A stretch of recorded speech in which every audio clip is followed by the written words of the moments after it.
오늘 소담소담의 주제가 뭡니까 교수님? 자, 화장실 갔다 오서 못 봤습니다. 네. 관종입니다. 관종. 아, 관종이요. 관종을 뭐라고 정의할 거냐? 관심종자. 네. 네. 그쵸?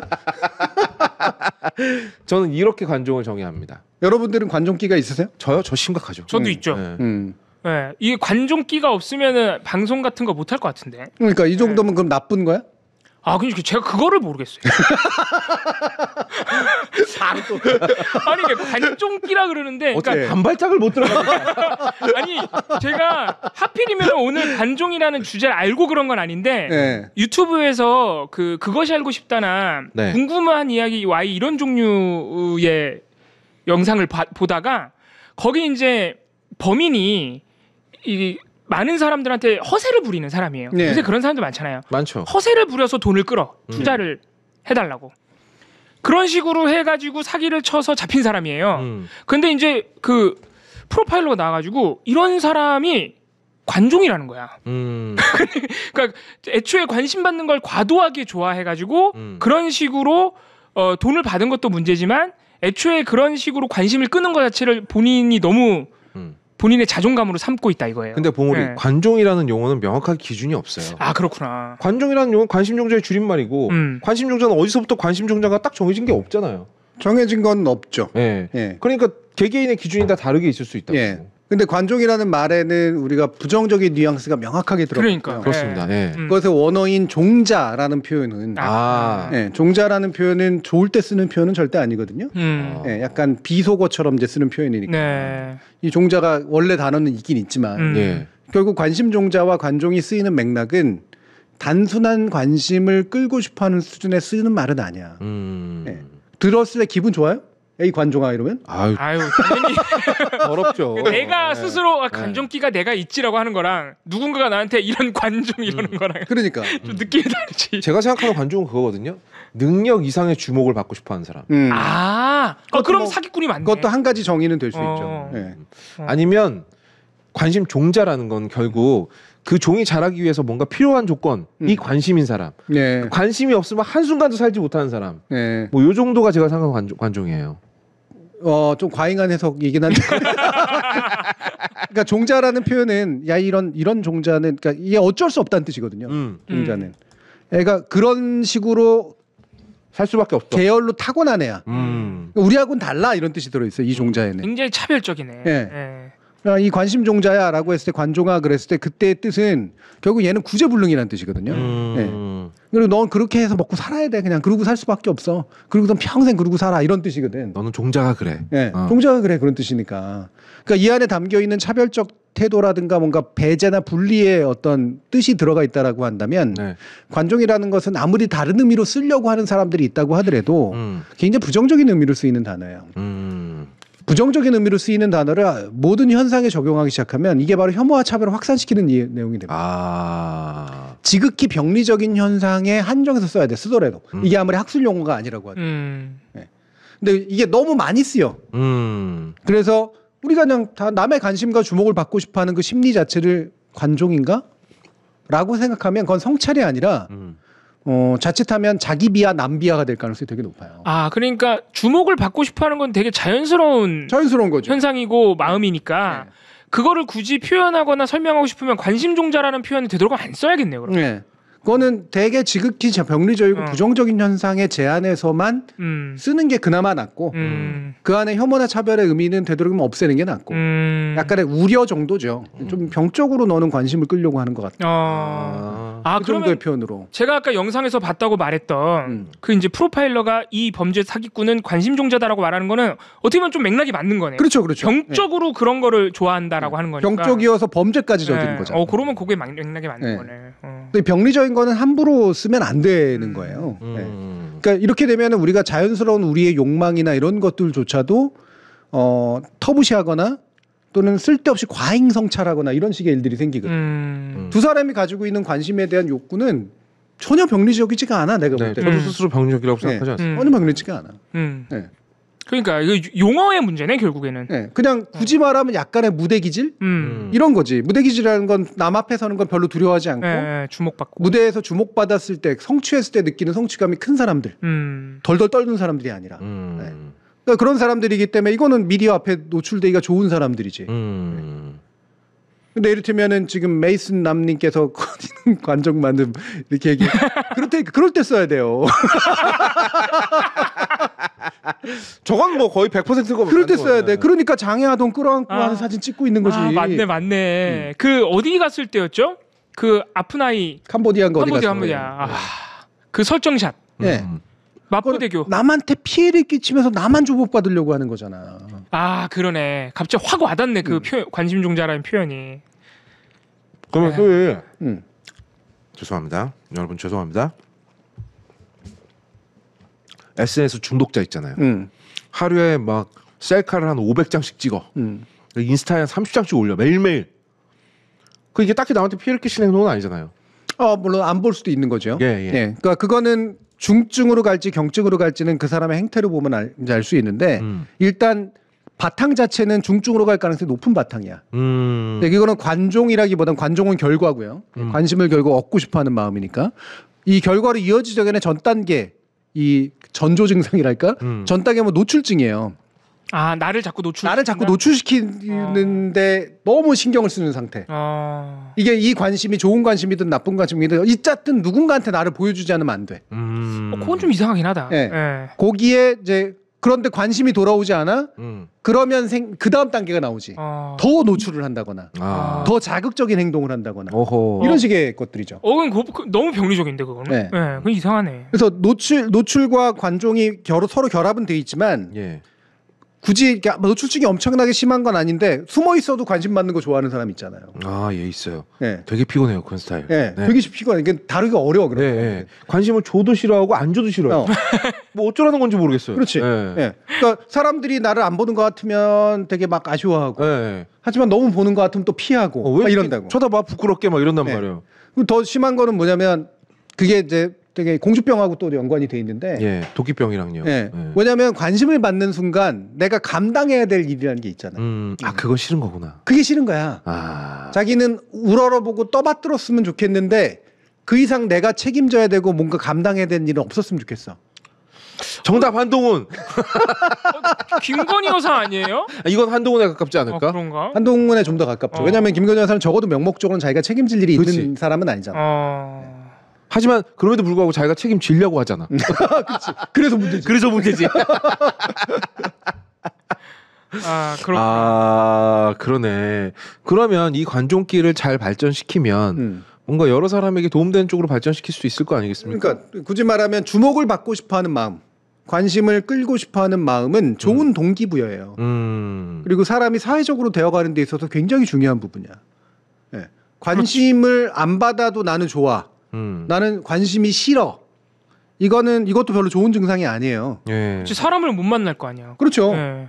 대화가 어렵고. 그러니까 이거는 대체로 이런 현상은 왜 나타나냐면 내가 감당하고 싶지 않, 그러니까 성향상 이런 것들을 감당할 수 있는 역량이 사람마다 차이가 좀 있거든. 끼라고 하는 게 있는 사람은 보통 그게 많은 사람이고 그게 적은 사람도 있어요. 그러니까 남의 관심 하나에 너무 세세한 관심을 내가 역으로 두기 때문에 이 관심이 무너지면 어떡하지 말아서 벌벌 떨고 막 이런단 말이야. 그러니까 힘금 들고 피곤해. 그러니까 차라리 없는 게 낫겠어. 이렇게 생각을 하는 거라고. 그게 있는 게 싫은 게 아니라 있을 때 내가 감당해야 된 일이 너무 싫어서 그래서 차라리 없었으면 좋겠어라고 얘기하는 사람도 있는 거지. 그러니까 없었으면 좋겠어 앞에 차라리가 붙는 게 중요해. 그렇지. 그러니까 모든 인간은 남의 관심 없이 살지 못해요. 맞아. 아니 어떻게 칭찬을 싫어하는 사람이 있을 수가 있나? 그럼요. 고래도 춤추게 만드는 게 칭찬인데. 칭찬과 인정이 바로 관심이잖아. 관심이 생겨야 칭찬과 인정이 따라오는 거거든. 관심조차 통과하지 못하는데 어떻게 칭찬과 인정이 생겨? 근데 관심을 가졌는데 별로네? 그러면 실망하고 나가. 나도 이제 상처 입지. 그러면 이 관심을 그러면 좀 더 좋은 방향으로 칭찬과 인정을 받으려면 난 뭘 해야 될까? 이런 식으로 가는 거죠. 그러면서 스스로 발전하는 건가요? 동기부여가 되는군요. 근데 교수님 방송 처음에 했을 때 저는 약간 그런 증상이 있었어요. 그러니까 제가 유튜브에서 혼자 만들던 거착선 같은 경우에는 정말 몇 번의 가공을 거쳐서 제가 보여주고 싶은 것만 보여주는 컨텐츠잖아요. 그런데 라이브 방송은 뭐죠? 돌발 상황도 많고, 그렇죠. 내가 보여주기 싫은 부분이 자꾸 노출되는 거란 말이지. 그래서 저는 초반에는 그것 때문에 되게 힘들었어요. 네. 아, 이건 별로 보여주고 싶지 않은 모습인데 나가버렸네. 근데 이게 반복되니까 또 좀 이렇게 그냥 뭐 원래 그런 건가 보다 하고 포기하는 부분도 생기고 이런 거. 돈이라는 강력한 동기부여가 확실하죠. 그거였구나. 동기부여가 확실해요. 내가 TBS에서 골방 라이브 할 때 주급으로 꽂혔거든요. 야, 일주일마다 돈이 들어오니까 그렇게 그러니까. 좋은 거야. 감수할 만한 일이 되는 거지. 충분히 감수할 만하죠. 난 진짜 관심 종자가 될 수 있어. 돈을 들어온다면. 아, 그럼 나는 관종이 아니라 돈종이네. 굳이 말하면. 네, 굳이 말하면. 관심은 거들 뿐. 네. 관심이 어쨌든 말든 돈이 들어오는 게 중요하다. 제가 보기에는 네. 거엄님이 네. 많은 분들이 보면은 오해하실 만하게 술도 잘 먹을 것 같고 막 네. 걸걸할 것 같고 막 사람들하고 잘 것 같지만 안 그런 스타일이라고. 같이 놀러 가도 맨날 저 혼자 네. 방에 처박혀 있지 않습니까? 그러니까 관종이 되기 별로 좋은 사람이 아니야. 이 사람은. 네, 맞아요. 네, 내가 감당 가능한 관심 정도지. 네. 그러니까 나를 관리하고 싶어하지. 네. 그러니까 내가 어디선가 내가 통제되지 않은 나로 인해서 누군가가 나한테 이걸 아는 게 싫어. 오히려. 그래서 내가 마음의 준비가 안 됐는데 누가 밖에서 날 아는 척해도 싫어. 그렇지, 되게 싫어하지 그럼. 네. 그렇다고 뭐 이렇게 아는 척하는 게 싫다는 얘기는 아니에요. 아는 척하셔도 돼요. 제가 마음속으로 약간 거부감이 생긴다는 거예요. 네. 그런 쪽에 가깝고 이분은 생각이 별로 없는 분이잖아요. 아무 생각이 없어. 누가 알아봐주면 좋고 그러니까. 못 알아봐줘도 좋아. 그러니까 알아봐주면 왜 알아보는지도 잘 몰라. 네. 실제로 그래. 어떻게 하세요? 이게 물론 이쪽은 이제 그 돈하고 또 직접 연계는 또 안 돼 있어. 그게 네. 되게 밀접한 건데. 네, 되게 신기해요. 네, 되게 밀접한 건데 이 관심을 잘 관리해서 돈을 더 벌어야지라는 생각은 또 잘 안 해. 네. 그 정도 관심의 규모가 안 돼야지. 규모의 경제가 아직 안 돼 있어. 관심이. 그 정도 규모가 돼야지. 당신이 가꾸질 않는데 그게 어떻게 잘하니까. 그러니까 굳이 말하면 둘은 관심을 적당한 인정과 적당한 관심을 받는 것을 네. 적당히 잘 견디는 사람들인 거예요. 그렇습니다. 맞아요. 네. 저 같은 경우에는 그게 돈으로 바꿔지니까 견디고 있는 거예요. 그렇죠, 그렇죠. 네. 네. 모건이 같은 경우는 별 생각 없이 견디고 있는 거예요. 견디지도 않아. 그냥 아시나보다. 그냥 부유하고 떠다니고 있는 거야. 그냥 그 위에서. 교수님은 어때요? 교수님은요? 저는 두 사람에 비해서 보면 네. 저는 인종욕구가 더 많은 사람이에요. 오. 저는 기본적으로 인종욕구가 굉장히 있는 사람이고 네. 그 인종욕구가 나를 잡아먹는 걸 싫어할 뿐이지. 그러니까 내가 잘해서 내가 더 높은 인정을 받으면 나는 충분한 성취를 느끼는 스타일이야. 그래서 응답이 없고 반향이 없는 걸 싫어해요, 저는. 네. 내가 기껏 열심히 해가지고 뭔가를 얘기했는데 사람들이 내가 이 정도면 이 정도 반향이 있을 거라고 생각했는데 이 정도 반향이 없다고? 내가 뭘 잘못한 거지? 이 인간들이 잘못한 거 아니야? 이제 그렇게 되면은 잡혀 먹힌 거구나. 그리고 이제 보통은 이게 생각을 바꾸지. 그러니까 이게 내가 생각했던 것만큼 반향이 있을 수는 없는 것이었구나. 이건 내가 대중으로 오해했거나 또는 오디언스로 오해한 거구나. 라고 이제 생각을 바꾸죠. 네. 그래서 뭐 그것 때문에 엄청나게 실망하고 그러지는 않아요. 네. 그냥 어떻게 바꿔야 되지? 그리고 금방 또 조정이 일어나, 튜닝이. 근데 중요한 건 뭐냐면 저는 되게 제가 했던 일로 내가 이 정도까지 이거를 했으면 이 정도는 사람들에게 이 정도까지 먹혀야 돼라고 생각하는 게 있어요. 그러니까 뭔가 영향력을 가지고 영향을 갖기 위해서 노력하는 스타일이야. 네. 근데 그 영향을 때문에 모든 걸 희생하는 스타일은 절대 아니지. 그건 아니신 것 같아요. 그러니까 교수님께서도 예상했던 반응이 있는데 그에 미치지 못하거나 다른 반응이 왔을 때 생각을 바꾸신다 그랬잖아요. 그러니까 어떻게 보면 그것도 뭐랄까 감당하는 방법인 거잖아요. 그렇죠, 그렇죠. 네. 내가 관심 또는 내가 원하는 관심에 있어서 도달하기 위해서 관리하는 방식. 아까 말씀하신 것처럼 잡혀 먹히거나 그 반국가 세력을 탓하는 게 아니라. 그러니까 결국에는 이 본인이 관심을 받고 있는 정도든 본인이 원하는 관심의 정도든 본인이 주체적으로 그걸 관리하는 게 되게 중요하네요. 안 그렇죠. 그러면은 그게 병적이 되는 거네. 네. 제가 영화가 갑자기 생각난 게 있는데 해시태그 시그네라는 영화가 있어요. 해시태그 시그네라는 영화가 있는데 이분이 이제 여성분이 주인공인데 평범한 카페에서 일하는 점원이에요. 남자가 이제 예술한다고 껍적 떠니는 남자였는데 어느 날 이 남자가 진짜로 유명해지기 시작합니다. 그러니까 이 여자가 갑자기 증상이 이상해져요. 병적으로 관심을 갈구하기 시작해. 그래서 자해에 가까운 행동을 막 하고 다니고. 예. 그러니까 이런 게 병리적인 거죠. 네, 저건 병리적인 거죠. 예. 심지어 그 관심에 대한 욕구도 사실은 남친 때문에 생긴 거예요. 그러니까 원래 그런 종족이 아니었는데 관종이 돼버린 거죠. 그래서 이 영화 재밌어요 생각보다. 네. 그러니까 저런 게 이제 바로 그 온라인과 디지털 기술과 특히 결합이 되면서 네. 관심 종자라는 되게 병리적인 현상이 나타나게 만드는 바로 전형적인 케이스인데 나를 자해하거나 네. 뭔가 사회적으로 용납될 수 없는 어떤 행동을 함으로써라도 관심을 끌고 싶어해. 그리고 그 관심이 긍정적인 관심인지 부정적인 관심인지 구별을 못하거나 별로 중요하지 않아. 아, 그냥 관심 받는다는 자체. 그렇지. 네. 그러고 보면 1세대 그 아프리카 BJ들 중에서요. 약간 미친놈 같은 짓을 하면서까지 관심을 받고 싶었던 친구들이 많았어요. 아, 그럼요. 그 어린아이들 중에도 그런 애들 많습니다. 어린아이들끼리 또 경쟁이 있을 때 얘는 이쁨 받는 것 같아. 관심 받는 것 같아. 네. 그럼 이쁨으로 나가려면 관심이 일단 필요해. 그렇죠. 근데 관심조차 안 줘. 그럼 어떠냐면 바보짓 해가지고 관심을 끌어요. 진짜 바보짓 하는 애들 의외로 되게 많아. 어린아이들. 네. 막 이렇게 옛날로 치면 각설이 춤 같은 거라도 춘다든가 되게 막 미친 짓 해가지고라도 관심을 얻는다. 아 맞아요. 근데 저 남중 남고 이런 데 가면 많아요. 네. 남자들끼리밖에 없는데 뭘 관심 받고 싶어하냐 하시겠지만 실제로 친구들 관심이 필요하거든. 그렇지. 제일 힘든 게 바로 그거거든. 나는 이렇게 왜 아무도 보지 않는 유령 같은 존재가 되는 거. 이게 굉장히 힘든 일이라고요. 네네. 네.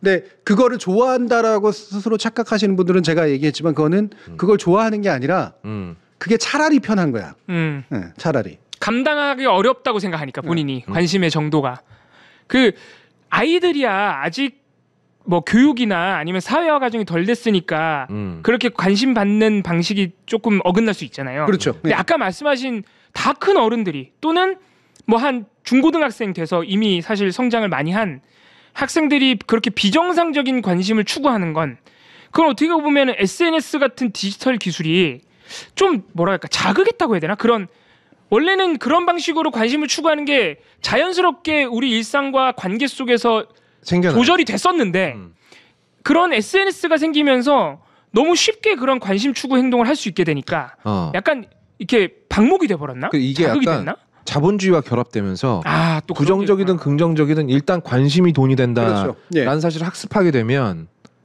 그때부터는 사실 이거는 되게 정당해지는 거거든요. 네. 내가 경제활동을 하겠다는데 내가 뭐 남한테 크게 피해 끼치는 것도 아니고 경제활동 좀 하겠다는데 이게 경제활동으로까지 가면 확실히 완성되는 거고요. 네. 그 전에 주목이라는 어텐션 영어로 얘기하면 이 어텐션 자체가 되게 중요한 소셜 캐피털 사회적 관계로서의 자본이거든요. 네. 이걸 일단 가지고 있어 긍정적이든 부정적이든 가지고 있어야 그 다음이 가능해. 근데 이거를 정말 명확하게 느끼게 해주는 게 디지털 온라인 공간이에요. 그게 왜? 이거는 박철우 교수도 이제 지난 여름 캠프 때도 이제 책 가지고 얘기를 한 건데 뭐냐면 이게 몇 가지로 단순화시켜 주거든. 좋아요, 구독자, 네. 조회수, 숫자, 그래프. 네. 그러면 솔직히 이게 구체적으로 어떤 질을 가지고 있는 관심인지를 사람들은 안 따지고 일단 양으로 봐. 일단 숫자로. 이를테면은 배 모시기 하는 시사 진행자가 네. 뭐 구독자 150만이야. 맞아요. 와 일단 뻔해. 네. 이게 어떻게 생긴 관심인지에 대한 별로 생각을 안 하거든. 그러네. 바로 들으면 해시TV 뭐 10만 분이 안 되는 거 아니야? 바로 나온다고. 그래 정확하게 이 과정으로 큰 애들이 1세대 BJ들이에요. 미친 짓 하는 애들 진짜 많았거든요.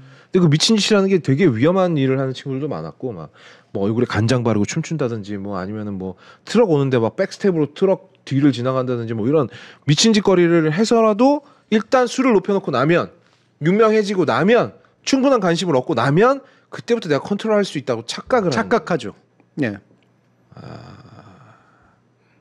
그러니까 이게 근데 그게 될 리가 없지 않습니까? 그렇죠. 그럼 이미 망가졌는데 그게 되겠어요? 이미 컨트롤 잃어버렸는데. 그리고 맞아.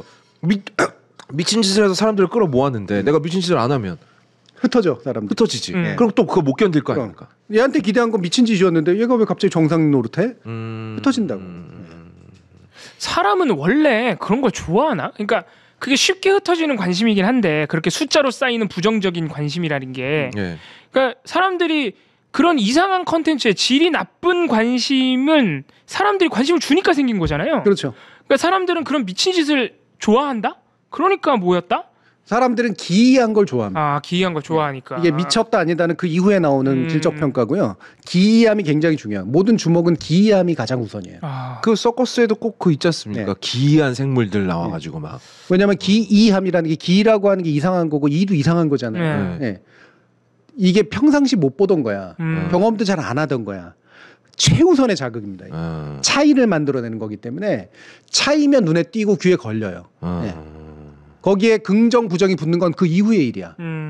그러니까 애초에 자극은 어쨌든 차이를 만들어내야 되는데 기이함이 차이를 만들어내기가 제일 좋은 방식. 제일 간단하지 쉽고. 아 그러니까 쉽게 날아가는구나. 왜냐하면 아직 좋고 나쁨을 판단하지 않은 상황에서 기이하니까 일단 눌러. 일단 누르고 근데 몇 번 보니까 더 이상 미친 짓을 안 해서 실망을 하거나 아니면 내가 들어가서 보니까 이건 기이하긴 한데 별로네. 이상한 애네. 이래서 그냥 날아가 버리는구나 금방. 근데 그 행동을 하는 사람은 질과 상관없이 숫자로 쌓인 그 관심도를 보고 내가 주목을 끌었다고 생각하고. 그렇죠. 그리고 어느 정도 그게 통념상 그게 성공과 실패 기준이 되잖아. 구독자 숫자가. 왜냐하면 세상이 이렇게 커지고 복잡해지면 대부분은 관심이라고 하는 것의 구체성이 떨어지거든요. 왜냐하면 관심을 깊게 가지려면 힘들잖아 나도. 누군가한테 관심을 가지려면 이해도 해야 되고 막 오래 쫓아야 되고 공부해야 돼. 근데 너무 많은데 그러기가 힘들어. 그러니까 어떻게 하냐면 대부분은 잘 모르는 사람들이야. 그럼 그 모르는 사람들을 판단할 수 있는 거의 유일한 기준이 양이거든요. 수적인 양. 그럼 일단 왜 양으로 거르는 거예요. 양으로 거르고 그중에 양이 많은 것 중에 괜찮은 거 아닌 거를 또 중간적으로 나누는 거지. 그럼 앞에서 이미 이제 컷되는 거야. 양이 작으면. 자극의 양이 적으면. 그렇죠. 예를 들면은 자 소설이 나왔는데 소설이 굉장히 괜찮은 소설이야. 근데 어려워. 이게 또 시기도 안 좋고 운도 안 좋아서 500권도 안 팔렸어. 시장에서는 잊혀집니다. 그럼 바로 사라지죠. 버리죠. 바로 사라지죠. 재평가의 여지가 안 생겨요. 그럼요. 그럼 영화 같은 건 너무나 당연하잖아요. 영화에서 몇 100만 들었냐, 200만 들었냐, 300만 들었냐는 바로 그냥 나오는 거 아니에요. 그래서 프랜차이즈를 갖는 게 그래서 되게 중요한 거거든요. 그래서 비평의 영역이 중요한 게 비평이라도 있어야 그 양의 승부 속에서 살아남는 몇 가지 질적인 것들을 보여줄 수 있거든요. 질의 기준을 그래도 세워주니까. 그렇죠. 비평을 하는 사람들이 보면 되게 마음에도 안 들고 저 무슨 어려운 소리 하나 싶지만 그 양의 파도에 그냥 다 휩쓸려 갈 것들을 조금씩이라도 암초라도 세워놓는 거야. 맞아요. 그러니까 막 1000만 넘고 하는 그런 영화들도 평론가들의 비평은 악평 일색인 경우가 왕왕 있잖아요. 자주 있잖아요. 언제도 보면. 그렇죠. 그런 것들이 바로 질의 기준을 세워주는 거예요. 숫자가 다가 이게 그러니까 관심 종자라도 연결이 되네. 당신이 받고 있는 그 숫자, 좋아요 숫자가 질적으로 담보됐다고 생각하지 마라. 근데 우리가 그런 SNS 일상생활에서 그렇게 관심을 추구하는 친구들한테는 그럼 막 영화 비평 같은 걸 해줄 수는 없잖아요.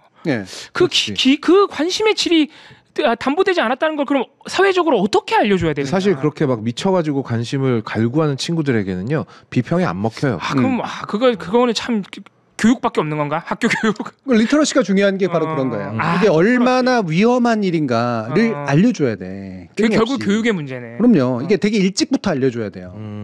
그러네. 그러니까 그렇게 해서 받은 관심이라는 건 정말 아무런 쓸모도 없고 심지어는 너를 파괴시킨다. 라는 걸 수많은 사례를 통해서 알려줘야 돼요. 학교가 되게 중요하네. 그럼요. 그거는 경험해서 알 수 있는 문제. 경험해서 알면 이미 늦었어. 그렇지. 이미 파괴됐는데. 그러면은 우리 사회에서 그런 젊은 청소년들이 늘어나고 있다는 거는 사실 많잖아요. 이미 그것 때문에 범죄도 많고. 그럼요. 우리 공교육에 뭔가 문제가 있다는 얘기도 되겠네요. 그런 거를 아직 역할을 못 해주고 있다. 그런 걸 고르는 게 교육의 영역으로 아직 못 들어온 것 같아요. 아직 들어오지도 못했다. 콘텐츠 질을 가리는 거가 교육의 영역으로 아예 못 들어온 것 같아요. 하긴 미디어 리터러시는커녕 책 리터러시도 학교에서 안 하는 것 같은데? 유튜브 채널 리터러시도 좀 해줘야 되거든요. 아예 안 하는 것 같아. 그렇죠. 지금 아이들이 밥 먹을 때도 손에서 놓지 않는 게 이건데 이걸로 대부분 뭐 봐요? 유튜브 보거든. 이 문제도 결국 교육의 문제로 돌아가는 거예요. 지금 브레스 오브 윈드님이 미디어 리터러시 교육을 하긴 하는데 되게 시원찮다. 이게 정확히 그렇습니다. 왜냐하면 저는 미디어 리터러시 전공자는 아니지만 거의 대부분의 사람들보다는 미디어 리터러시를 잘할 거예요. 왜냐면 제가 하는 일이 그렇고 제 전공 분야가 이제 결국은 다 연결되는 거니까. 근데 제가 이렇게 다녀보면 어떠냐면 이거는 개별 교사가 할 수 있는 일이 아니야. 개별 교사가 미디어 리터러시 몇 번 특강 듣고 그래가지고 할 수 있는 일이 아니에요. 왜? 애들이 나보다 더 잘 알거든. 미디어 영역은. 특히 유튜브 같은 거 딱 들어가면은 그럼 선생보다 덜 하잖아요. 내가 인스타 하는 것도 모르면서 인스타 가르쳐주고 있으면 뭐해요? 그러니까 그게 듣는 애들의 입장에서 보면은 다 무슨 쉰소리 하나 이런 식으로 되는 거지. 헛소리 하고 있네. 그러겠죠, 속으로. 근데 차라리 황희두 씨 같은 사람이 와서 게임 얼마나 위험한 줄 아니? 라고 얘기를 해줘야 돼. 내가 게임 때문에 이렇게 됐어. 아니 너무 잘 됐는데? 네.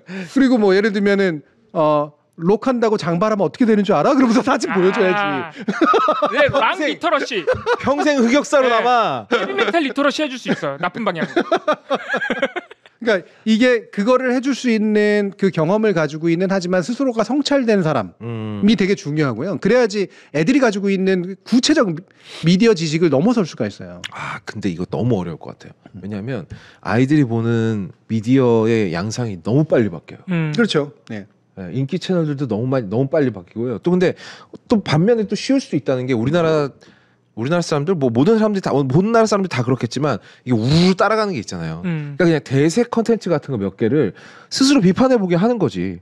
그런 수업을 하는 거야. 굳이 나와서 이건 좋고 이건 나쁜 거다 알려주지 말고 너희들끼리 한번 얘기를 해봐. 그렇지. 이 컨텐츠는 과연 좋은 컨텐츠일까? 양질의 컨텐츠라고 생각하니? 양질의 컨텐츠의 기준은 뭐야? 라고 토론해 보게 하는 거는 할 수 맞아요. 충분히. 그래서 선생님들은 대부분 이제 교육학과를 나오신 분들이잖아요. 네. 그래서 중등교육이나 고등교육이나 뭐 초등교육이나 그러면 교육학도 전공 분야가 또 딱 있단 말이야. 네. 그러면 교육학의 원론과 자기 분야하고 결합해가지고 교과서적인 지식을 가르치는 게 원래 그 초중등 교육의 특징이에요. 초중고의 교육의. 대학 교육은 원래 교과서적인 지식을 가르치는 데가 아니거든. 내가 공부한 걸 가르치는 데지. 그래서 이게 대학 교육하고 초중고 교육이 다른 겁니다. 게다가 입시까지 결합돼 있으니 더 힘들죠. 그렇죠. 이 상태에서 미디어 리터러시를 선생님이 자발적으로 누군가한테 특강받아도 한다? 야. 굉장히 어렵습니다. 선생님이 슈퍼맨이어야겠네. 네. 네. 그러면 미디어 리터러시라고 하는 영역을 특정 어떤 누군가가 가르쳐야 되는 또는 전공 뭐 교과서 영역처럼 생각하지 말고 끊임없이 업데이트되는 영역이라고 아예 전제해 놔야 돼. 그리고 이거는 남이 가르쳐 줘야 돼. 대신 나는 뭘 가르쳐 줄 수 있냐면 내 교과하고 연결해서 얘기해 줄 수 있어. 자, 예를 들면 과학 선생님이 야, 지금 유튜브에 수많은 과학 콘텐츠 있는데 요거 한번 가려보기 한번 해볼까? 본인은 잘할 거 아니야. 잘할 수 있죠. 잘할 수 있죠. 본인은 전공이 그 리터러시야. 그렇지. 내 분야로 하면 되는 거야. 내 분야로. 예를 들면 국어교육 같은 거 하는 사람이 국뽕이 얼마나 잘못된지를 얘기해 줄 수 있다고. 특히나 국뽕 중에 한글 국뽕이 있거든. 그렇죠. 네. 좀 오바죠. 그럼 역사 교육하는 사람이 얼마나 그 국뽕 역사가 잘못된 역사인지에 대해서 얘기를 해줘야 된다고. 네. 이런 것들은 자기의 영역에서 자기의 전문 영역에서 미디어 리터러시 결합하면 돼요. 나머지를 다 아는 척할 필요가 없어. 그러니까 이게 이제 이런 방식이 계속해서 돼야 되거든. 그리고 이게 교육 과정에서 자리를 차지하고 있는 게 굉장히 큰 겁니다. 애들은 영향 받아요 거기에. 맞아요. 당연하죠. 학교가 엄청 큰 영향을 미칩니다. 왜냐하면 아이들이 오늘 자꾸 나쁜 얘기를 해서 그렇지만 아이들이 다 그렇다는 거 아니고 아무튼 우리 아이들 사이에서 지금 SNS 등으로 인한 범죄가 분명히 발생하고 있으니까. 그런데 그 나쁜 거 예를 들어서 핸드폰으로 하는 도박 이런 걸 보면 애들이 다 학교에서 알아와요. 맞아요. 그러니까 다른 친구가 하고 있는 걸 보고 따라하거든요. 그리고 SNS를 통한 관심의 문제도 SNS에서 일단 관심을 얻고자 하는 건 다 학교 안에 친구들이거든요. 그러니까 학교가 되게 중요한 영향을 미치는 거죠. 네. 학교에서 뭘 가르치는. 그러니까 제니스 세스님이 한글 국뽕은 충분하지 않나? 한국어 국뽕이 문제지. 그 구별을 하신 것만 해도 다행인데요. 모든 언어는 뽕이라는 게 있을 수 없습니다. 언어는 장단이라고 하는 걸 비교할 수가 없기 때문에 한글 국뽕도 심각한 문제라고 저는 봅니다. 예를 들면 대표적인 거 한글은 세상에 있는 모든 발음을 표시할 수 있다? 개 거짓말이에요.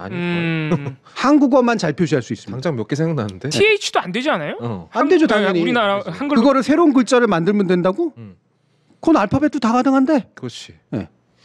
한글이라는 게 아무리 좀 발달된 표현 문자라고 해도 한국어를 잘 표기할 수 있는 능력이 뛰어난 문자지 그게 세상의 모든 언어를 표시할 수 있다라는 데서 이미 국뽕이 시작되는 거예요. 네. 그냥 배우는데 난이도가 낮은 편이다라는 건 그렇죠. 그리고 대단히 체계적으로 개발된 문자고 그런 몇 가지 기준으로 보면 굉장히 뛰어난 문자인 건 맞는데 마치 모든 걸 다 할 수 있는 것처럼 이렇게 얘기하는 게 얼마나 심각한 문제를 불러일으키는데요. 네. 지금 TH 얘기했더니 그거 안 되죠? 네, TH 표기가 안 돼요 우리나라 네, 말고. 안 돼요. TH가. 네. 그렇죠. 알 발음도 마찬가지. 맞습니다. 아무튼 그리고 또 저는 성인들도 이거 교육 좀 필요하다고 생각해요. 네. 왜냐하면 학교의 아이들은 이렇게 모아놓고 교육할 수가 있잖아요. 근데 성인들은 또 그게 안 되지 않습니까? 그러다 보니까 성인들 중에서도 좀 맞아. 이 친구는 조금 근데 미디어 리터러시가 위험해 보인다. 좀 뭔가 좀 누군가 옆에서 선별해줄 필요가 있겠다라는 느낌이 드는 사람들이 있어요. 네. 근데 그런 분들은 어떻게 해야 되죠? 이미 교육을 할 수가 없잖아. 다크런을 다 컸잖아. 저거는 저런 게 써져? 되게 신기한 글씨를 쓰셨네. 꾹빽빽 이런 거는요 발음이 안 돼요. 저런 글자는. 이게 제가 이 얘기를 하는 이유가 뭐냐면 한글 얘기니까 나와서 그냥 몇 가지를 더 말씀을 드리면 훈민정음에 몇 가지가 있었는데 사라졌다. 그 이야기는 한국어에서 발음에서 사라졌기 때문에 사라지는 거예요. 맞아요. 발음은 계속해서 바뀌거든요. 예를 들면 사이시옷 같은 치차른 발음 이제 현대에서 안 쓰거든.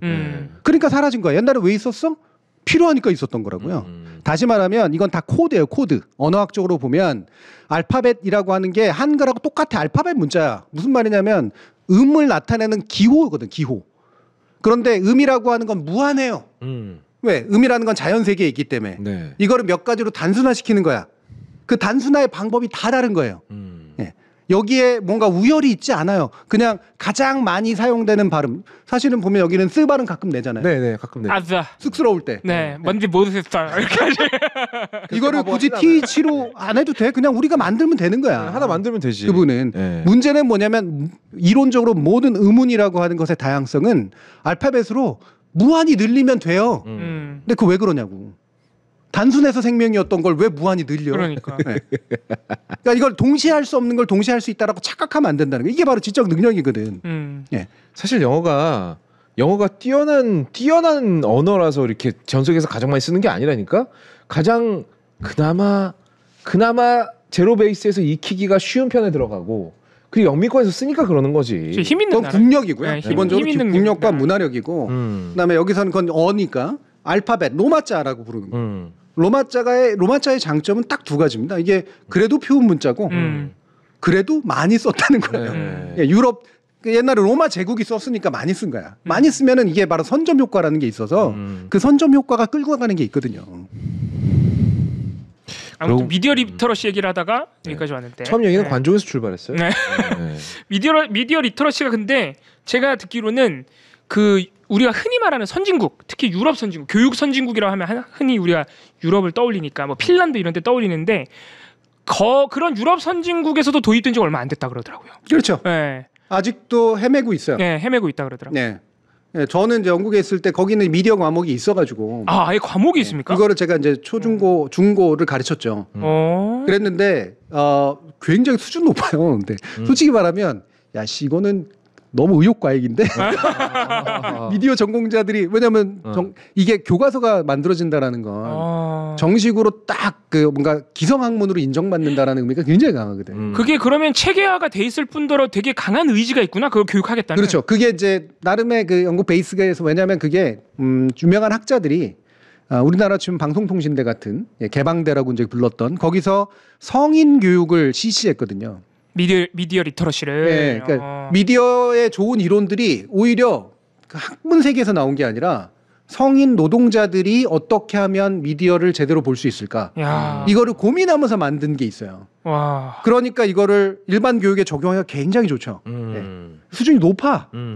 그러니까 사실은 그 교재 수준으로 보면 여러분들 가르치면 어려워서 너무 의욕과잉이다라고 느낄 정도로 준비는 되게 잘 돼 있으나 근데 그것도 교과서만큼 잘 되진 않지. 왜냐면은 교과서가 잘 만들어져 있어도 거기도 결국 사람이 가르쳐야 돼요. 그럼요. 사람이 가르쳐야 되고 업데이트가 돼요. 네. 그렇죠. 미디어 너무 빨리 변하니까. 업데이트 이게 또 골 때리는 업데이트가 핵심입니다. 네. 저는 우리 특히나 이쪽이에요. 역사는 업데이트가 중요한 게 아니라 업데이트는 물론 중요하죠.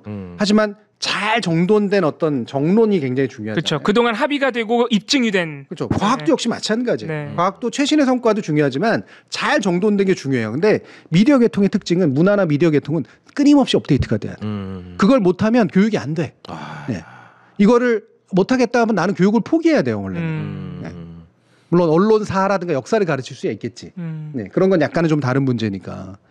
근데 관종이라고 하는 이런 문화현상이나 이런 것들은 끊임없이 관심을 가져서 이거를 여타 학문들하고 연결시켜서 분석해내고 현실에 적용시키지 않으면 되게 쉽사리 그냥 대충 핥다가 끝날 수밖에 없는 문제예요. 게다가 어린아이들이 이것에 영향을 받는데 그러니까요. 우리가 엇나간 관심을 특히 SNS 때문에 갈구하게 되는 이 아이들의 문제, 어른도 마찬가지지만 그거를 근절하기 위해서 근본적인 대책은 사실 미디어 리터러시 교육이다. 네. 네. 우리나라는 아직 사실 시작도 못한 거고 다른 나라는 의욕 과잉이 느껴질 정도로 상당히 체계화가 돼 있다. 네.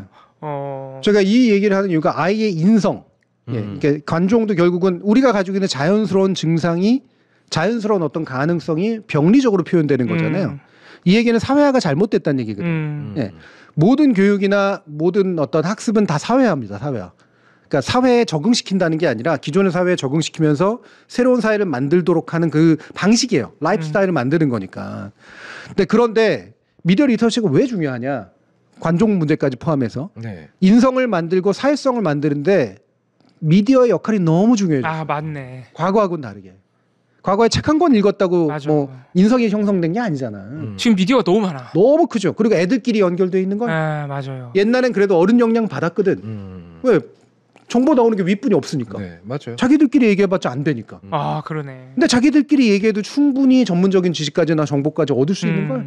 그걸 선생님한테 굳이 얻는다고? 아니지. 안 그래도 됐지. 근데 그게 위험하잖아. 얼마나 위험해. 그렇지. 나무 위키 위험하거든. 질이 담보가 안 돼 있으니까. 그렇기 때문에 미디어가 이 사회화 과정, 교육 과정에 엄청난 핵심 축이 이루고 있다. 그러니까 우리는 이중 교육을 하고 있는 거예요. 하나는 그냥 약간은 죽은 교육. 필요하지만 죽은 교육. 공교육. 에다가 애들은 지들끼리 알아가지고 미디어를 통해서 스스로를 교육하고 있는 거야. 유튜브와 SNS를 통해서. 성인의 영향 안 받고. 얘네들이 어디를 가겠냐고. 그러니까 위험성이 엄청 크구나 지금. 그럼요. 그러다 보니까 전문가가 아니라 그렇죠. 다른 문가들이 그렇게 되는 이게 되는 네. 거지. 그러니까 제대로 된 체계적인 어떤 지식과 정보에 의해서 훈련받은 바가 없지. 네. 하지만 양은 많아 이것도. 그렇지. 어디서 끌어모으고 들은 건 많아. 제가 국뽕 얘기 자꾸 하는 이유가 뭐냐면 그 애국심이라고 하는 건 좋은 거지만 국뽕은 지적 능력이라니까. 세상에 그렇게 될 리가 없어. 네. 근데 그걸 판단하지 못하고 있다는 얘기는 뭔가 체계적인 지적 능력을 못 갖추고 있다는 얘기예요. 아, 이게 이 말씀하신 게요. 사실 영화 얘기할 때도 그래요. 그러니까 저는 나쁜 서사를 좋아할 수는 있다고 생각합니다. 개인이. 그리고 나쁜 서사를 좋아하는 건 죄가 아니에요. 근데 내가 좋아하는 서사가 좋은 서사인지 나쁜 서사인지는 구분해야 된다고 보거든요. 그러니까 내가 나쁜 서사의 저급함을 약간 즐겨. 그럴 수 있어.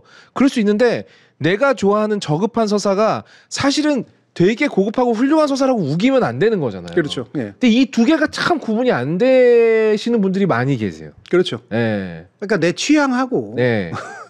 취향과는 별개의 질적 영역이 있을 수 있다라고 하는 부분을 네. 왜 인정을 못 하는지 모르겠어요. 저도 그 너무 답답해요. 그러니까 당신이 좋아할 수는 있어. 하지만 최대한 객관적으로 따져봤을 때 이 영화가 좋은 영화는 아니야. 근데 이걸 못 받아들여요. 왜 내가 좋아하니까 좋은 영화여야 되는 거거든. 그렇죠. 이게 성인들도 이미 나타나고 있고요. 그러니까 나를 존중해줘. 이거는 네. 핵심은. 네. 내 취향을 존중해줘. 더 나가면 내 취향이 더 나은 것 같은데 네. 그걸 어떻게 입증할래? 그냥 내가 좋으니까. 이 순환 논리. 그렇죠. 그리고 넌 뭔데 나한테 가르쳐? 이거요. 이것도 잘못된 관종이네. 잘못된 관심이네요. 나를 주목해줘. 나를 인정해줘야지. 그렇죠. 왜 나를 인정 안 하는 거야? 예. 이건 나는 약간 똥기마에 가까운 거. 그러니까 이게 이제 제대로 깎아내지를 못했기 때문에 사회화가 깎아줘야 되거든요. 네. 너가 소중하게 존중받아야 될 너의 취향과 너의 능력은 그게 아니야 이거야. 너는 그렇게 해가지고 한두 개 인정받는다고 네 취미가 인정받는다고 해가지고 네가 소중한 애가 되는 게 아니야. 그러니까. 너는 사실은 되게 말을 잘하는 애고 또는 너는 되게 음악을 잘하는 애고 너는 보면 애가 상당히 착하고 남을 잘 도와주는 애야. 바로 그것이 너의 소중함에 굉장히 중요한 어떤 증거야. 나머지 것들은 남들만큼만 하면 돼. 또는 남들하고 잘 어울리기만 하면 돼. 잘하는 건 그들 시키면 되는 거 아니야. 이 사이를 나누는 게 되게 중요한 건데 요즘은 애들이 적고 막 그러다 보니까 누군가가 다 관심만 독점하는 것 같고 그걸 저항할 수 있는 방법은 나도 봐줘. 이렇게 얘기하는 수밖에 없거든. 점점 더 이상한 관종으로 바뀌는 거네요. 그렇지. 그러니까 그 사회화 과정이 말씀하신 너는 어떤 사람이고 너는 이거를 잘하고 잘하면 되고 다른 건 그냥 남들 하는 만큼만 하면 돼가 예전에는 미디어가 많지 않으니까 어른들과의 관계 학교에서의 관계 이런 일상 속에서 사회적으로 해결이 됐는데 지금은 그게 SNS 같은 미디어가 너무 많으니까 그 안에서 검증되지도 않은 정보와 기준으로 지들끼리 하고 있다는 거 아니에요? 그렇죠. 네. 그러니까 문제다. 리터러시가 그래서 그리고 미디어가 너무 많으니까 네. 사실상 친구도 별로 필요가 없어. 솔직히 말하면 필요 없지. 왜냐하면 미디어가 내 친구예요. 밥 먹을 때, 심심할 때, 자기 전에 운동할 때 다 이거 꽂고 있잖아. 아, 이거 오늘의 결론은 지금의 이 시대는 진짜 미디어 리터러시가 너무너무 중요하죠. 너무너무 중요하지. 이게 심지어는 사회화, 아이들의 사회화 과정도 미디어 리터러시가 굉장히 중요한 역할을 하게 됩니다. 그럼요. 예. 이걸 단순히 그냥 우리들이 잘 모르는 어딘가에서 끊임없이 벌어지고 있는 헛된 일이라고 생각하면 안 돼. 그러니까 지금도 벌어지고 있는 일. 이미 그렇게 해서 사람들이 만들어지고 있는 걸. 그렇게 해서 일베가 만들어졌고. 네네. 그들은 좀 있으면 우리 사회의 중추 세력으로 성장할 거라고요. 맞아요. 아, 너무 끔찍해. 네. 연령대 관점에서 보면. 걔네들이란 표현 좀 그렇지만 그 사람들이 대표적으로 미디어 리터러시가 안 돼 있어서 지금 일베에 빠진 친구들 아니에요. 그럼요. 네, 지들은 잘한다고 생각해요. 네. 아, 얘네끼리는 동지의식도 있고 이상한 동지의식 같은 것도 그렇죠. 있어요. 그러니까 약간 그 뭐랄까 이건 좀 일베 애들이 들으면 기분 나쁠 텐데 그냥 기분 나빠라. 그 약간 사이비 신도들 같은. 맞아, 약간 세상이 그런 우리를 인정하지 않으니까 우리끼리는 계속 점점 더 단단해지는 거죠. 그렇죠. 그게 바로 저희가 수요 독서반에서 했었던 지구가 평평하다고 믿는 사람들과 네. 지적 대화와 편하게 대화를 나누는 방법이라는 책에 보면 거기 나와요. 그들은 모여 학회도 해. 네. 맞아요. 되게 단단해요 거기. 네. 심지어 거기 모인 사람들한테 무슨 그 있죠 그 지구본 평평한 지구본 만들어서 파는 사람 있는데 돈 잘 벌어. 떼돈 벌어요. 책도 잘 팔고. 네. 이게 아까 제가 우리 경제를 만들어야 된다고 얘기하는 이유가 그들은 그런 건 본능적으로 알아. 신천지 같은 데들, 사이비 종교, 돈 사기꾼 집단, 막히게 벌어요. 네. 그다음에 뭐 예를 들면 그 자기 파괴적인 피라미드 같은 거 이런 것들이 다 뭔데 자신들의 경제 생태계를 만드는 거고. 심지어 거기서 저기 지구본 평평한 지구본 깎아서 만든 사람은 지구가 평평하다고 믿지도 않아. 그러니까 장사가 된다고 생각하니까 장사가 되니까 있는 거야. 그러니까 우리는 리터러시가 잘 돼 있는 여러분들과 함께 해시 TV의 정준희 교수님의 경제를 만들어야 된다. 그러니까 몇몇 정치인들이 일베에 있는 이미지를 갖다 현실 정치에 써먹는다고 해도 그 사람들은 그걸 정말로 믿는 사람들이 아니라니까.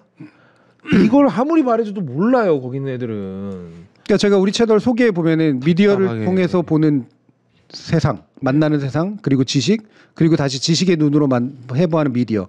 미디어하고 지식 사이 끊임없이 왔다 갔다 해야 된다는 거야. 제가 미디어 전공자라서 이런 얘기를 하는 게 아니야. 이미 세상은 그렇게 바뀌었거든. 미디어가 너무 중요한 세계가 됐어. 네. 그러면 미디어만 잘한다고 세상을 알 수 있는 거 아니거든. 한계가 있단 말이에요, 당연히. 그러면 그렇게 해서 얻어진 지식으로 다시 미디어를 깨부숴야 돼.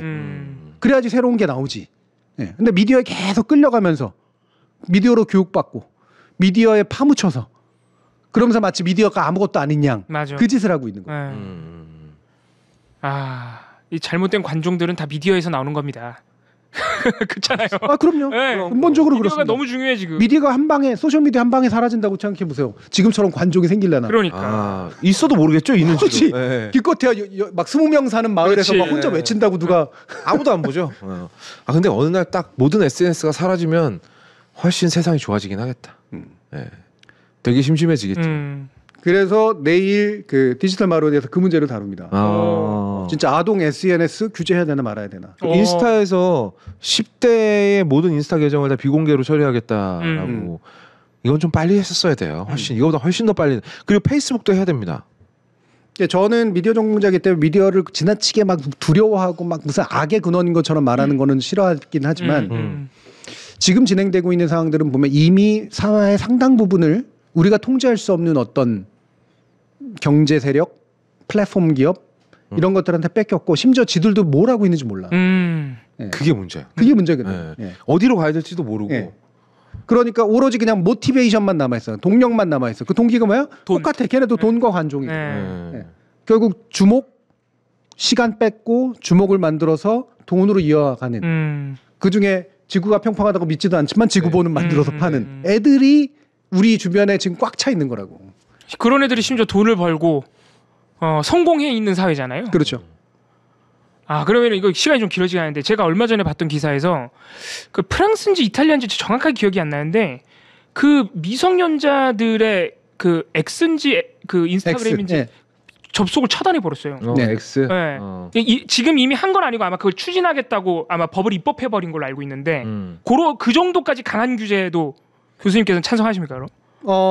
저는 이제는 좀 그 상당한 극약 처방에 가까운 것들이 나올 때가 됐다고 생각해요. 청소년에 대한 접속 차단까지도 네, 이미 이제 오래됐거든. 이걸 지켜보기 시작한 지 오래됐어요. 네, 오래됐고 이 정도면 이제 한 20년 흐른 거니까 온라인. 스마트폰으로 쳐도 한 15년 이상 흐른 거고. 그렇죠. 소셜 미디어가 만들어진 게 대충 퍼지기 시작한 게 2010년 전후반이니까. 그러면 그게 이제 스마트폰 시대하고 연결이 되잖아요. 그 14년, 15년 지난 거 아니에요. 맞습니다. 네, 이 정도면 이게 어떤 방향으로 굴러가고 있는지가 보이기 시작할 때야. 그러니까 이제는 신생 미디어기 때문에 대충 뭐 어떻게 하는지 보자라고 할 때가 아니라고. 이미 지나갔다. 네. 저도 약간 극약 처방이 필요하다는데 10분 동의합니다. 근데 청소년 문제는 그런 것 같아요. 접속을 강제로 못하게 해야지 뭐 어떡할 거야. 근데 또 아이들은 어떻게든 방법을 찾아내긴 할 건데. 그러게 뭐 엄마 주민번호 막 훔치고 그렇게 하겠죠. 예. 아니면 오히려 더 음성적인 커뮤니티가 발달할 수도 있겠지. 그렇죠. 뜻밖의 풍선 효과로. 네. 풍선 효과를 줄이기 위한 굉장히 많은 노력들이 필요하고요. 이게 일종의 사회적 시스템이 된다고 쳐보세요. 내일 얘기할 뭐 문제하고도 연결이 돼 있지만 예를 들면 지금 청소년한테 술 파는 거를 당연하다고 생각합니까? 안 그렇죠. 애들은 어디선가 먹거든요. 먹죠. 옛날보다 많이 먹을까 안 먹을까요? 옛날보다 많이 먹지 않을까요? 옛날보다 많이 안 먹습니다. 아 그래요? 네. 금지시켰으니까 그렇지 않을까? 네. 되게 강력한 술 통제가 그건 미국도 마찬가지고 우리나라도 마찬가지죠. 네. 옛날보다 많이 안 먹어요. 네. 근데 옛날에 많이 먹었던 이유는 대충 했기 때문이야. 대충 넘어가면 팔았거든요. 사람 나이 들고 그러면 또 먹는 거 아니야? 저도 어차피 먹을 거 미리 먼저 먹어라. 별로 먹는 걸 즐기지 않았지만 그게 굉장한 도전. 그렇지? 뭔가 성인이 재밌는 어떤 일, 거? 어른이 되는 일, 술 맛도 모르면서 이렇게 되기도 하고. 네. 이제 술 맛을 보고 미친 거죠. 네. 술이 악마는 아니야. 네. 술은 적당히 즐기는 게 좋죠. 그러나 즐길 수 있는 시기라는 게 있고 어느 순간까지는 웬만하면 강제로라도 못하게 해야 돼. 지금 그게 사회적으로 저항을 받나요? 아니잖아. 네. 이미 우리 사회에 규범이 돼 있잖아. 네. 그리고 이제는 애들한테 뭔가 술을 옛날처럼 제사상에서 술 먹이고 이래도 약간 그렇죠. 안 된다 그러죠. 지금은 분위기가 완전히 그렇죠. 물론 뭐 어른한테 술 배워야 되는 거야. 이렇게 얘기하는 것들이 그래도 자제되잖아. 맞습니다. 어느 정도는 뭐 그럴 수도 있다라고 보지만 그건 가정 안에서 일이니까. 근데 적어도 사회적으로 우리가 술을 먹는 거는 되게 위험하다라고 인지하고 있다고. 범죄라고 인지하고 있고. 근데 어떤 분이 써주셨는데 차라리 술이 먹는 게 나을 수도 있다는 거야. 진짜 그 정도야? SNS보다? 그럼요. 그러니까 이 중독성의 측면이라든가 이것이 만들어낸 장기적 사회적 해악의 관점에서 보면 결코 이게 못 미치지 않는다는 거죠. 맞아요. SNS 보면, 맞는 얘기 같아. SNS 보면 가장 큰 부작용이 내가 불행하게 느끼는 거야. 내 삶이 행복하지 않다라고 느끼는 게 가장 큰 문제예요. SNS 봐봐요. 제가 지금 45살 먹은 44살입니다. 44살 먹은 제가 SNS를 봐도 계속 보면서 드는 생각이 사람들 참 재미나게 산다. 그럼 그 다음 오는 생각 난 뭐 하고 있는 거지? 이 생각이 든단 말이지. 나도 이런데 애들은 오죽하겠나?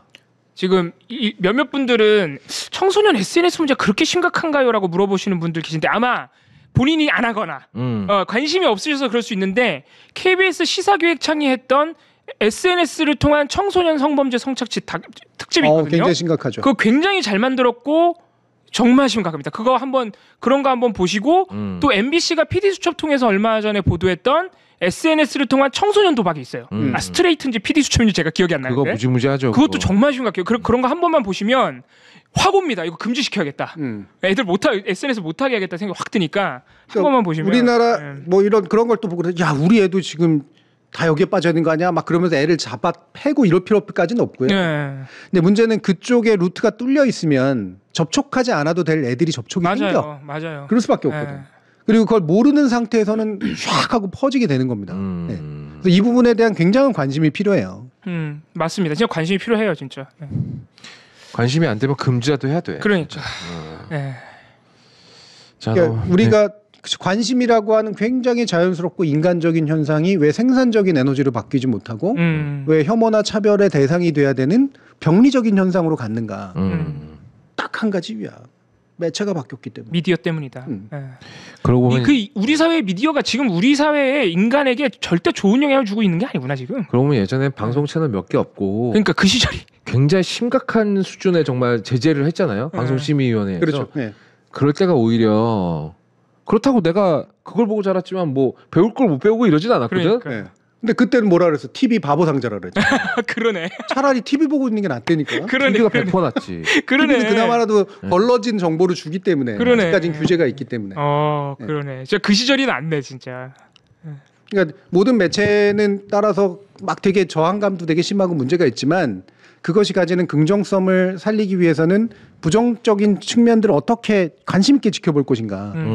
그리고 그거를 뭐랄까 과하지 않게 어떻게 규제해낼 것인가. 이 부분이 굉장히 커요. 야, 이거 되게 근데 너무 어려운 일입니다, 진짜. 너무 어려운 일이고 예전에는 집에 TV는 한 대밖에 없었지만 이건 다 들고 있잖아요. 그러니까. 이거 어떡하냐. 제가 마지막으로 이제 드리는 말씀이 이제 뭐 이제 다음 거 해야 되니까 이겁니다. 이게 제가 유튜브 그래도 유튜브인들을 하잖아요. 네. 유튜브라고 하는 걸. 이거를 하는 이유는 이걸 통해서라도 만나지 않으면 안 되겠다. 되게 아이러니한 거죠. TV로 만날 수 없거든 이제는. 이런 이야기를 TV로 할 수도 없고 그러니까 대신 유튜브를 하더라도 되게 반 유튜브적으로 하겠다라고 그렇지. 얘기하는 게 바로 그거거든. 네. 유튜브가 가진 최대한 장점을 살면서 유튜브의 문제점을 알려주는 게 되게 필요하고 그러면서 저도 사실 그런 고민 되게 많이 했거든요. 주변에서도 그런 얘기 하는데 왜 신비주의 전략 쓰는 게 훨씬 도움이 될 것 같은데 그래도 웬만하면 얼굴 안 보여주고 오프라인에 잘 안 나타나고 신비롭잖아. 네. 그렇죠. 이거는 제의할 때 그랬거든요. 그리고 훨씬 더 많이 알았고 사람들이 그때. 근데 사실 유튜브라고 하는 거는 훨씬 더 자주 만나고 훨씬 더 일상적이 되고 평범해지고 네. 심지어 저는 오프라인에 사람들을 불러 그리고 만나고 인사해. 오히려 그게 목적이시잖아요. 네. 근데 그거는 예를 들면은 이거를 내 어떤 그 주목 자본을 사회적 자본에 기초를 둬서 돈으로 만들어낸 데는 바보 같은 짓이에요. 왜 내가 헐값에 이렇게 넘기고 그렇지. 그렇지. 가만히 있다가 좋은 이미지 써서 광고 한 판 때리는 게 나아요. 그리고 상품 만들어서 팔고. 그 뭐 그랜저 광고 이런 거 하나 찍으시는 게 낫죠. 그렇죠. 네. 그거를 모르겠어요. 제가 이제 어느 정도까지 할 수 있을지 제 성향상 뭐 못할 가능성이 되게 높긴 합니다만 굳이 말하면 머리를 쓰는 건 그렇게 써야 돼. 누군가가 나한테 기획사였다면 그렇게 해줬겠지. 근데 저는 외로 반대 방향으로 가고 있거든요. 왜 그러냐? 유튜브라는 공간만으로 나를 만나지 말라는 거야. 이 사람을 이렇게 보고 이렇게 보고 이렇게 봐서 저 사람이 그래도 믿을 만한 사람인지 오래 사귀어 보니까 괜찮은 사람인지를 보라는 거지. 네. 그거를 적어도 100명, 200명, 300명, 400명만 해도요. 그게 이 채널의 분위기에 굉장히 영향을 미칩니다. 네. 그리고 이분들도 좀 봐야 돼요. 괜히 이렇게 TV로만 보고 좋아하지 마시고. 나는 오프라인에서 여러분들 만나는 거 되게 좋아해요. 네, 미리 말씀드립니다. 저는 별로 안 좋아해요. 네. 저 항상 말씀드리지만 저는 사람 만나는 거 별로 안 좋아합니다. 네. 어쩌겠어요. 성향이 그런 거예요. 옳지 않다는 건 저도 알아요. 네. 근데 또 오시면 좋아합니다. 걱정 마세요. 예, 별로 오시면 안 좋아해요. 네. 우리 조만간에 우리 해시 TV도 그 방청을 받는 걸로 알고 있습니다. 그러니까. 네. 많은 분들이 좋아하실 것 같습니다. 오늘 그 유독 거의 없다님을 좋아하시는 그분이 눈에 안 띄는 것 같긴 한데. 네.